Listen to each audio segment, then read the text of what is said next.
Display ഇൻ്റർഫേസിൽ നിന്ന് use ചെയ്യുന്നത് നോക്കാം. താഴെയുള്ള ഓപ്ഷൻ കാണുന്നുണ്ടല്ലോ, quotes, charts, trade, history, messages. അതിൽ കോഡ്സ് എന്നുള്ളത് ക്ലിക്ക് ചെയ്ത് കഴിഞ്ഞാൽ നമുക്ക് ഏതെല്ലാം പെയറുകൾ നമുക്ക് ട്രേഡ് ചെയ്യാനുണ്ടോ അതൊക്കെ നമുക്ക് കാണാം. ഇപ്പോൾ ഇവിടെ ട്രേഡിലെ ഒരു പെയർ കാണുന്നില്ല എന്ന് നോക്കുക. അങ്ങനെയാണെങ്കിൽ ജസ്റ്റ് മുകളിലുള്ള ഈ പ്ലസ് ബട്ടണിൽ ക്ലിക്ക് ചെയ്തിട്ട് നമുക്ക് കാണേണ്ട സിമ്പിൾ ഏതാണെന്ന് വെച്ചാൽ അത് അവിടെ കൊടുത്താൽ മതി. XAU USD എന്നാണെങ്കിൽ അത് കൊടുക്കുക. അപ്പം ഇവിടെ താഴെ തെളിഞ്ഞു വരും. പ്ലസ് ചിഹ്നത്തുമ്പോൾ ഇവിടെ തൊട്ടിപ്പുറത്തുള്ള അതിലൊന്ന് ടച്ച് ചെയ്ത് കഴിഞ്ഞാൽ അതവിടെ ആഡ് ആവും. ഇനി നമുക്ക് ബാക്ക് അടിച്ച് പോയി കഴിഞ്ഞാൽ അതവിടെ കാണാൻ പറ്റും. XAU USD കാണാൻ പറ്റും. ഇവിടെ വന്നിട്ടുണ്ട്. ഇവിടെ വെച്ചിട്ട് നമുക്ക് ഇതിൻ്റെ ഓപ്ഷൻസൊക്കെ കാണാൻ പറ്റും.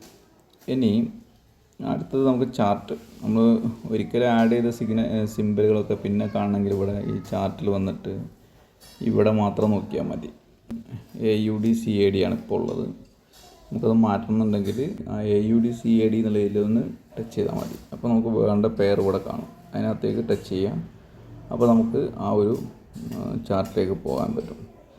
ചാർട്ട് പിന്നെ നമുക്ക് ഇതിൻ്റെ ടൈം ഫ്രെയിമൊക്കെ മാറ്റാൻ പറ്റും. ഇവിടെ M5 എന്നുള്ളിടത്തൊക്കെ മാറ്റിക്കഴിഞ്ഞാൽ M1, M15 അങ്ങനെയൊക്കെയുള്ള ടൈം ഫ്രെയിം മാറ്റാൻ പറ്റും. അതുപോലെ തന്നെ ഈ ഒരു സൈഡിൽ നമുക്കൊരു സീക്ക് ചെയ്യാനുള്ള ഓപ്ഷൻ ഉണ്ട്.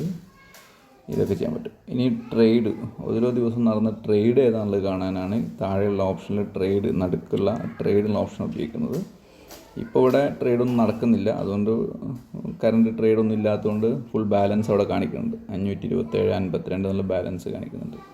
പിന്നെ ഇവിടെ ഹിസ്റ്ററി ചെക്ക് ചെയ്ത് കഴിഞ്ഞാൽ നമുക്ക് ഈ മാസം നടന്ന അല്ലെങ്കിൽ ഈ ഒരു ദിവസം നടന്ന അങ്ങനെ പല ഓപ്ഷൻ നമുക്ക് ടൈം ഫ്രെയിം ചെക്ക് ചെയ്തുകൊണ്ട് നമുക്ക് ഹിസ്റ്ററി നോക്കാൻ പറ്റും. ഇപ്പോൾ ഇവിടെ മുകളിൽ വലതുഭാഗത്ത് ഈ കലണ്ടറിൻ്റെ ചിഹ്നം കാണുന്നതല്ലോ, അതിലും ടച്ച് ചെയ്ത് കഴിഞ്ഞാൽ വ്യത്യസ്ത ഓപ്ഷനുകൾ കാണാൻ പറ്റും.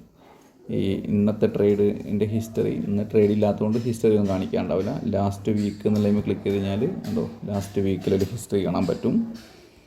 അതുപോലെ തന്നെ ലാസ്റ്റ് മന്തിൻ്റെ ഒരു ഹിസ്റ്ററി നമുക്ക് ഇങ്ങനെ കാണാൻ പറ്റും. ഇനി ലാസ്റ്റ് 3 മന്തിൻ്റെ ഹിസ്റ്ററി വേണമെങ്കിൽ ഇങ്ങനെ കാണാൻ പറ്റും. ഇനി നമുക്ക് അതൊന്നുമല്ല വേറെങ്കിലും ഒരു പ്രത്യേക ഡേറ്റിനുള്ളതാണ് കാണേണ്ടതെങ്കിൽ കസ്റ്റം പീരീഡ് കൊടുത്തിട്ട് സെറ്റ് ചെയ്ത് കഴിഞ്ഞാലും കാണാൻ പറ്റും. ഇങ്ങനെയാണ് നമ്മുടെ ഇൻ്റർഫേസിൽ നമ്മൾ കണ്ടു മനസ്സിലാക്കേണ്ടത്. ഓക്കെ.